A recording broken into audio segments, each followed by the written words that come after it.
Pero hagamos algo de historia. Acuérdense que para hacer frente al descongelamiento de las tarifas eléctricas se creó un subsidio que abarcaría a 1,4 millones de familias, pero luego se apuntó a aumentar el beneficio cerca del triple, a 4,7 millones de hogares, y para eso se utilizaría el dinero generado por el IVA asociado a estos mayores ingresos, se aplicaría una sobretasa del impuesto verde y también se eliminarían ciertos beneficios para los pequeños medios de generación distribuida, los famosos PMGD. Y eso último es lo que ha estado generando mucho debate. El gobierno ha ingresado ciertas indicaciones, pero todavía hay cierta tensión. Los PMGD han estado advirtiendo que estos cambios podrían hacer menos atractiva la inversión en proyectos que son muy necesarios en estos momentos de transición energética. Bueno, para ahondar en la iniciativa nos acompaña Camilo Charme, director ejecutivo de Generadoras de Chile. Camilo, muchas gracias por acompañarnos hoy en Mercado Central. Buenos días, Gabriela. Muchas gracias por recibirnos. ¿Qué tal, Camilo? Muy buenos días. Ahora, partamos por tal vez lo más básico. ¿El proyecto ha mejorado durante su discusión o para ustedes sigue siendo un mal proyecto? Buenos días, Constanza. ¿Qué tal? Bueno, es una pregunta bien válida. En la visión de la industria, la verdad que el proyecto fue presentado de manera poco concreta, con un diseño muy malo, con muchos deseos y con poca claridad de cómo se iban a ejecutar estos deseos. Por lo tanto, y lamentablemente en la discusión parlamentaria el Ministerio ha sido muy vehemente en su postura original y no ha querido modificar nada, ningún aspecto sustantivo. Entonces, en ese sentido, seguimos opinando que es un proyecto que tal cual está la realidad, y la realidad es que hay 1.800.000 familias inscritas para beneficio de subsidio, y eso está cubierto ya por los fondos que estaban en la ley de estabilización anterior, más la sobrerecaudación de IVA que se ha calculado por diferentes especialistas, y con eso el proyecto de ley cumple su objetivo, su función social, su interés público, y todos los otros pilares: aumentar al doble el impuesto para las emisiones, hacer una bolsa PYME que tampoco está bien diseñada, o hacer un cargo al sistema eléctrico en general, no tiene fundamento. Y ese es el principal tema que no se entiende. ¿Por qué insistir en un proyecto que ya cumplió su objetivo? Ahora cumplió su objetivo. Solo para puntualizar, lo que ustedes proponen es que no se haga nada más de lo que se había planteado inicialmente. Que no haya, porque en el fondo este proyecto ha ido mutando, ¿cierto? Como explicaba Gabriel al comienzo, se partió con la idea de beneficiar a 1,4 millones de familias y después se triplicó a 4,7 millones, y eso había que financiarlo de alguna manera, tenía que salir los ingresos, y ahí viene esta idea de sacarlo de estos tres pilares. Lo que ustedes proponen es que no haya no se afecte ninguno de estos tres pilares, o sea, no haya sobretasa para, digamos, el impuesto verde, no haya término de los beneficios para los PMGD, ¿nada? ¿No sería necesario, pues, usted? Sí, Constanza, tal vez es bueno para que todos vean, el 1,4 millones estaba financiado ya con la ley anterior. Lo que hizo el gobierno es que tampoco hay ningún fundamento para ello, y eso es interesante.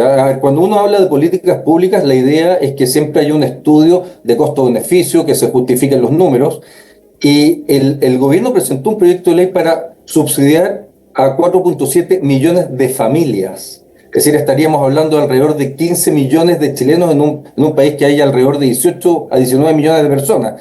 Sería un subsidio bastante extensivo, y no hay en Chile no hay ninguna comparación de un subsidio tan amplio. Y ese es el primer tema. El Ministerio nunca justificó por qué era 4,7 millones de familias. Simplemente dijo: lo vamos a hacer porque está en el registro social de hogares, y también en la discusión se ha visto que el registro social de hogares no es de pobreza y tiene varias imperfecciones en cómo se ha ido manteniendo en el tiempo, porque no se ha ido actualizando.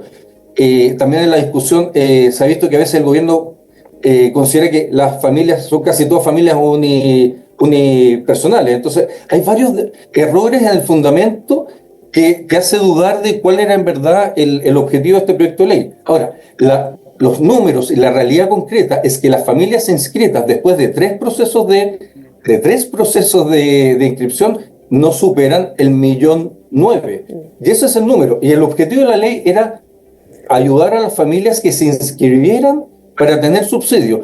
Y eso está cubierto por los fondos de la ley anterior, más la sobrerecaudación del IVA. Ahora, se está diciendo de que ese 1,9 millón de todas maneras debiese aumentar también en los próximos meses, porque los bolsillos van a estar cada vez más presionados. En enero se viene una nueva alza y ahí vamos a estar acumulando un avance, un aumento del 60%. Entonces ahí también podría que se produzca un aumento de los beneficiarios, no sé si en los 4,7 millones, pero el mismo ministro también ha dicho que efectivamente al parecer se va a necesitar menos y por lo mismo también se realizaron ya ciertos ajustes al proyecto. Sí, pero nuevamente, desde la industria lo que nos parece curioso es que el ministro dice estos 4,7 millones, después los baja, pero después rebaja el número, quiere mantener igual los 4,7, entonces las matemáticas no están muy claras en este proyecto de ley, y eso te llama a reflexionar sobre si en verdad este es un proyecto que está bien pensado, que está bien diseñado. A nuestro juicio no está bien diseñado. Por ejemplo, la bolsa pymes no se entiende cómo está diseñado, no se entiende cómo se va a aplicar.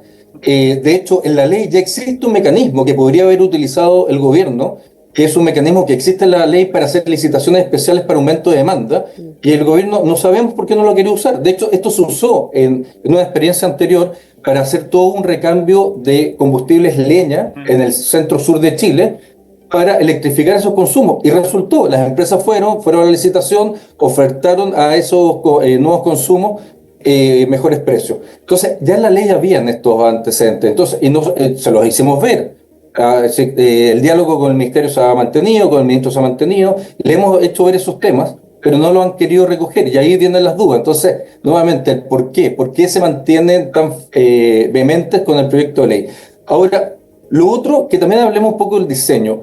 Este concepto de la autocontención nos parece que no es un buen concepto, es un concepto que es bien peligroso, porque es legítimo que un gobierno fije objetivos de política pública, eso es parte de la democracia y está muy bien.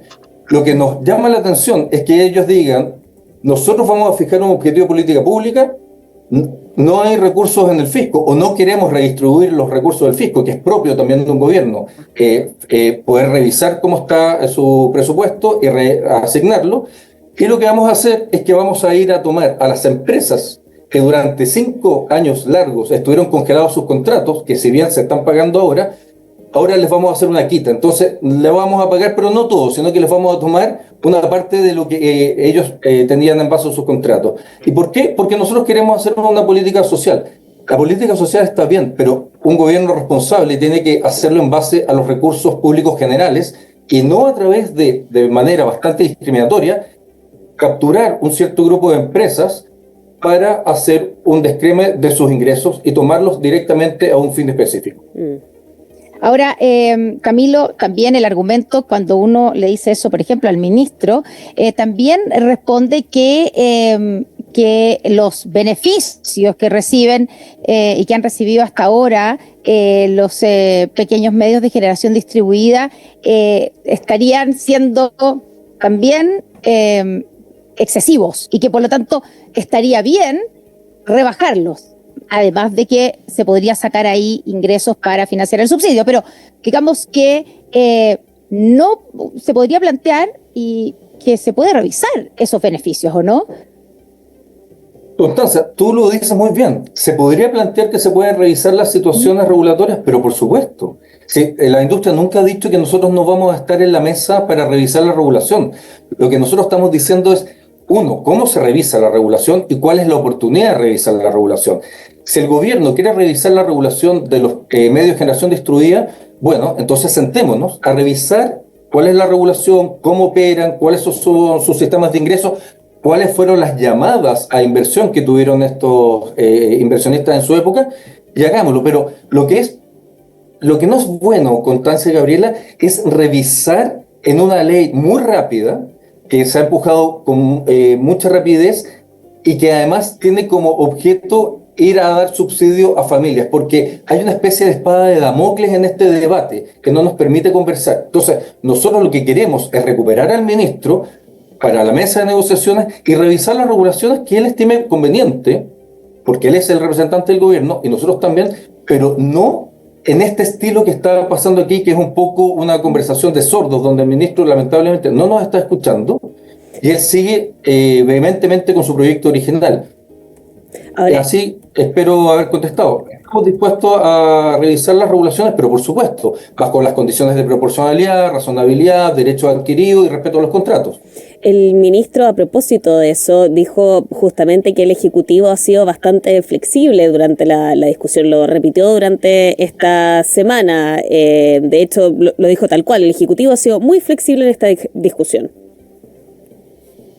Pero nosotros no vemos dónde está la flexibilidad, Gabriela, porque es decir, la flexibilidad ha sido que nos ha cambiado mucho las reglas de este partido en el mismo partido. Es decir, el impuesto verde al 100%, que no es coherente con la misma propuesta que tiene el gobierno en su plan de descarbonización. Mira, nosotros aquí tenemos el plan de descarbonización que presentó este gobierno, este ministerio, es un documento que está en consulta, y en ese documento el ministerio dice que el impuesto tiene que ser correctivo. ¿Qué quiere decir esto? Que el impuesto que hay se vaya subiendo poco a poco, va al precio, y como estas unidades van a ser más caras de operar, se operen menos. La industria ha estado de acuerdo siempre con eso. De hecho, hemos conversado con Medio Ambiente de eso, hemos conversado con Hacienda de eso. La propuesta del pacto tributario del ministro de Hacienda también dice que tiene que ser correctivo. La industria está retirando rápidamente. Hemos hecho un tremendo esfuerzo de retirar las centrales a carbón, que es un objetivo país, por lo demás. Pero este proyecto de ley lo que dice, no, dejemos las centrales a carbón funcionando, las vamos a grabar y ojalá que operen mucho, porque entre más operan, más vamos a recaudar. Y eso es un sinsentido. Sí. Estamos conversando con Camila. Ahora, hablando de incentivos, o 10 incentivos, sí. Dale, Gaby. Adelante, Connie. Bueno, decía que, hablando de incentivos, durante la discusión el ministro citó algunas empresas con sus proyectos de inversión como muestra de que la ley no es un desincentivo para la inversión, que es lo que se había puesto como uno de los argumentos, ¿cierto? Que con estos cambios en las reglas del juego, los PMGD están advirtiendo de que no sería tan rentable o tan atractivo ya el negocio. Pero el ministro dice, bueno, y citó algunas empresas con estos proyectos de inversión como muestra de que la ley no es un desincentivo para la inversión. ¿Les parece a ustedes prueba de eso? Nosotros ahí también diferimos fuertemente de lo que muestra el ministerio. El ministerio mostró decisiones de inversión que habían sido tomadas hace mucho tiempo. A ver, la industria de generación es una industria de largo plazo, es una industria más muy sofisticada, donde tú tienes que tomar decisiones de tu tecnología, tu sistema de financiamiento, tu sistema de construcción, dónde te vas a ubicar, cómo va a estar el sistema de transmisión en los años futuros. Entonces estamos hablando de decisiones de inversión que están entre los 3 y los 4 años. Obviamente que ahora se están inaugurando proyectos, pero esas decisiones se tomaron hace años atrás, pero el mejor indicador, y nosotros lo hicimos ver en el Congreso, es cómo ha pasado con las licitaciones para clientes regulados. Las licitaciones de contrato para clientes regulados han sido uno de los pilares de la diversificación de actores en Chile, de la diversificación tecnológica y de las inversiones a largo plazo en energías renovables y en almacenamiento. Y resulta que el año 2021, en la licitación 21, había 29 oferentes. En la licitación del año 2022 bajó a 15, pero en la licitación del 2024, que ya estaba dentro de la discusión de las leyes de estabilización y con la última propuesta de una nueva ley, solamente llegaron 4 oferentes. Entonces, ese es el mejor termómetro de mostrar que los inversionistas están mucho más cautos y que no van a ir a ofertar nuevas energías y nuevos proyectos porque no saben si esta situación del concepto de autocontención se puede multiplicar nuevamente. Por ejemplo, la inversión en almacenamiento, que está totalmente en desarrollo, son 3.000 megas. Estamos hablando de millones de dólares asociados, pero claro, en las últimas licitaciones solamente 4 empresas presentaron ofertas. Entonces, eso es el indicador que te muestra que los inversionistas sí están tomando precaución, están mucho más cautos y no van a ir a las licitaciones. ¿Y les consta de que sea justamente por ese tema? Porque una cosa es que haya bajado el número de ofertantes y otra cosa es que sea por este argumento, el de una cierta... un cuestionamiento o un temor, como decías tú, de este principio, que este principio de autocontención continúe reflejándose en otras iniciativas. Claro, es decir, como dije, las inversiones en el sector de energía son muy sofisticadas y hay muchos elementos, pero sí, uno de los elementos principales fue que todas estas últimas leyes de estabilización, más esta última ley, están atacando en la esencia los derechos que emanan de los contratos licitados y adjudicados por el Estado de Chile. Entonces, es un instrumento que ha sido muy bueno en los últimos 10 años, excelente, ha permitido todo lo que les comenté. El nivel de inversiones de los últimos 10 años en este sector son de 35.000 millones de dólares. El sector de energía es el segundo inversionista directo en Chile. Y además, con la gracia que está recambiando infraestructura, trayendo nuevas tecnologías, trayendo diversidad para nuestro país, y eso además de la inversión en cuanto a dinero, también tiene el atributo de esta calidad de inversión. Entonces sí, Gabriel, hay un gran parte de que las empresas no están postulando estos contratos porque están viendo que continuamente se han visto amenazados por estas leyes en los últimos 4 años. Entonces es un activo que ha perdido valor, lamentablemente, porque nosotros consideramos que es un activo muy importante y se tiene que respetar. Sí. Camilo Chalma, director ejecutivo de Generadoras de Chile. Muchas gracias por habernos acompañado aquí en Mercado Central. Que tengas un muy buen fin de semana. Muchas gracias, Gabriela, Constanza. Buen fin de semana para ustedes. Muy buen fin de semana. Gracias, Camilo. Buen fin de semana. Hasta luego.